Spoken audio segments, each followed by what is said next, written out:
When you're setting yourself up to prepare your cuts for the roof line of your front and back, make sure that you're not going to accidentally cut something else. I don't recommend cutting both at the same time, especially with a handsaw. That's a lot of extra work. It's a lot easier to start with a nice thin piece of stock like this. Make sure that the line that you're cutting is parallel to the shape that's underneath that's supporting it. That way, there's no way that you're actually going to run into the tabletop or whatever it is that you're using to support your cut. Now, while the saw that I'm using is slightly different than the saw that you have at home right now, it is the same basic form. It is a standard handsaw. There's a process which requires that you start at an angle and then come down.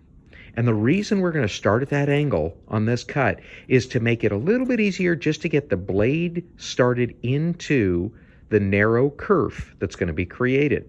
That's going to help keep the blade relatively steady. If you try controlling the saw a little bit with too much speed, or if you try controlling your cut with too little speed, you're going to feel a lot of vibration in the blade. There is no one perfect speed for cutting with a handsaw, so much as it's really based on how flexible the blade is, how thick the material is, and what you're comfortable with regard to your angle of approach on your cut. If you try to start the cut like this, it's going to be particularly difficult to make that angled cut. You want the blade to start in a small notch.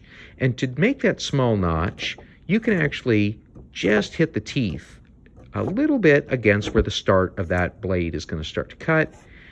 And when you align the blade with the line that you're cutting, very lightly, without putting much pressure on it, just run it back and forth.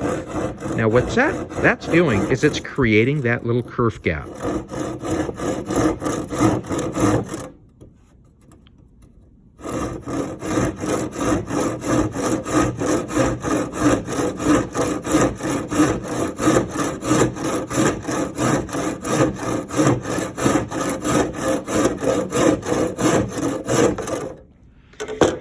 As that gap starts to create, you'll notice that it's going to give you a little edge, and that edge is going to give you the stability with your saw to be able to make the rest of the cut.